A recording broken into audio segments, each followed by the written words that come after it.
G'day guys, thanks for watching as always. In this video we're making a bent stickbait. They're quite unusual surface lures. Not a whole lot of people actually know about them or use them. There's only a couple of models available on the market, and all of them come out of Japan, and some of them are JDM products, so not a whole lot of people see them. But the most well-known one is the OSB bent minnow. There's also the Burns Living That Special, the single hook, and then there's also the Valley Hill bigger stickbait. I don't actually recall the name of this one, but it's a stickbait used for GT, kingfish, tuna. Now, I wasn't really planning on making a bent stickbait, but I had two nice pieces of wood to work with, that both of which I wanted to use for surface lures. So I figured, since I lost my last bent stickbait, which was a bent minnow, I figured I might as well make one for myself. So just a quick drawing and a quick design, give me a rough idea, the outlines of the lure. Now, since I owned an OSB bent minnow, I tried to remember the rough shape of it and what it looked like. So that was the basis for my design, I guess. It would be a bit bigger than the one I had, but oh well, guess it's all the same idea. So since I didn't have much of a plan to go on, it's just a rough sketch, and fingers crossed that it all works out. I did have some pictures of see-through models of the OSB bent minnow, so I could see where the weighting system was. That helped me a lot with the design. So after some carving, we've got the rough design of the lure down. Now it's time for some sanding. And after that was done, we had a nice looking lure body. Almost looks like a wooden spoon lure, if they would exist. I guess that's the best thing you can name them, other than bent stickbait. Oh. Anyways, time for the pinpointing the connection points, the attachment points, and the two hook hangers.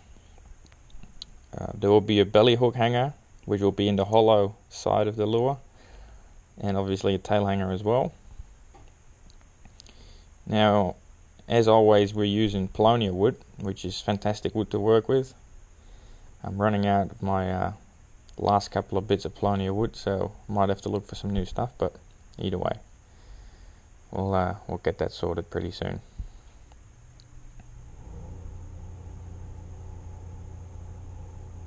So as you can see, here's the belly hook hanger in the middle of the hollow section of the lure. That's looking pretty good.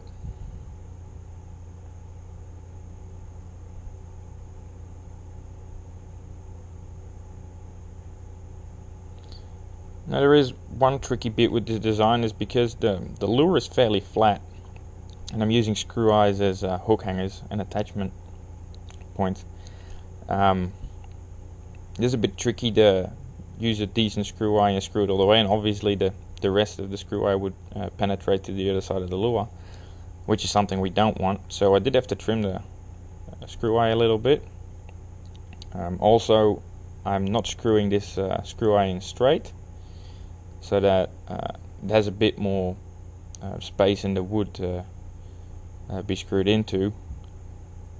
Obviously, otherwise it wouldn't fit in the wood, and the screw eye would penetrate through the back of the lure.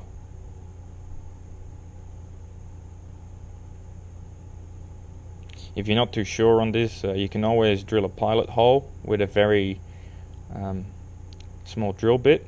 That will definitely help guide the screw eye, and also actually prevents the wood from splitting.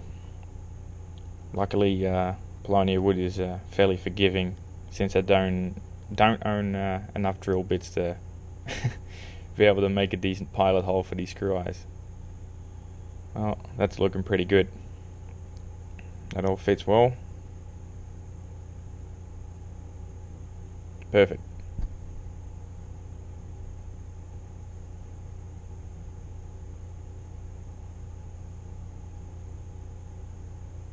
Now here we're determining where the weight holes are going to be. Now since the weights are a bit of an odd shape on this lure, I've decided to carve it out instead of drill it out. It's a little bit more precise.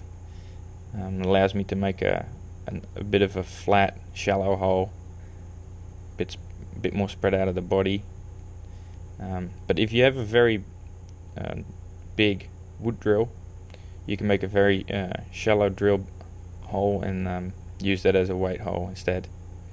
I unfortunately don't have the luxury of that.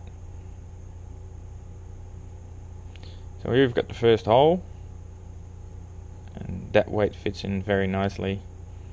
So we're drilling another weight hole later for a small weight, but here you see how I fix up the big hole first. As always, put some sawdust in there that I collect from the sanding, and then you just fix it up with super glue. Make sure you get everything nice and neat in the hole before you drop the super glue in, otherwise it becomes a mess.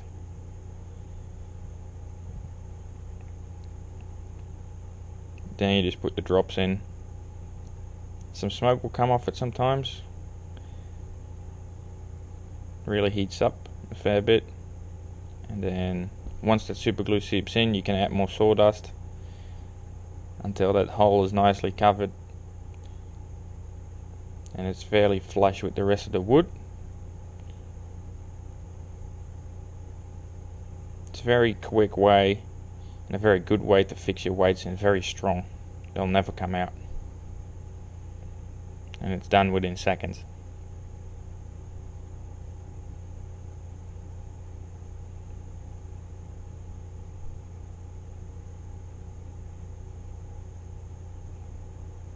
Now we plan on foiling this side of the lure.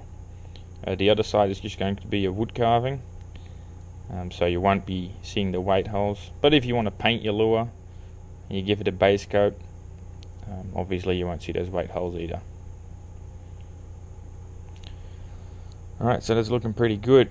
Just double checking if there's any rough spots left before I start any carving. It's looking nice.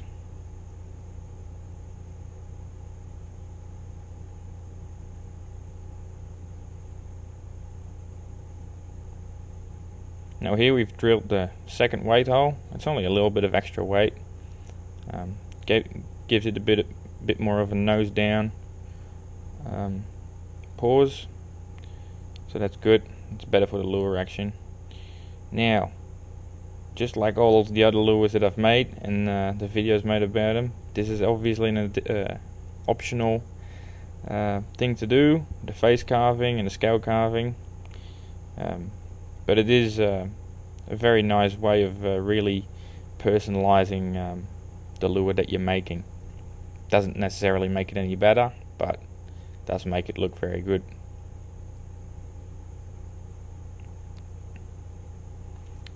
Make sure that if you do plan on carving your own lure faces, that you get a nice little X-Acto knife. They're fantastic. You can work very precise.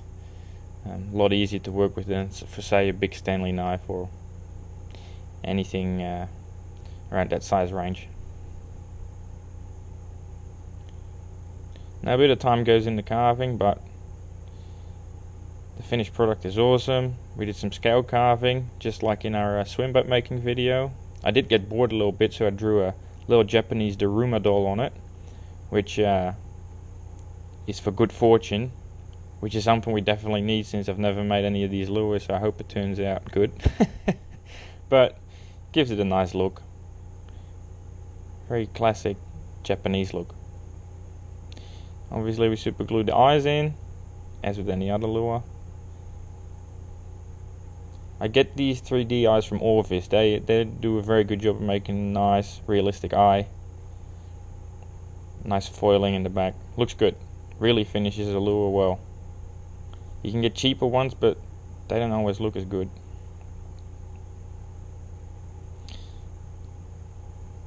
There you have it. That's the first part. Now we are This lure has been in the urethane already. We still have to foil it and put it in the epoxy, but they'll be in part 2, which will be released in a couple of days. Cheers.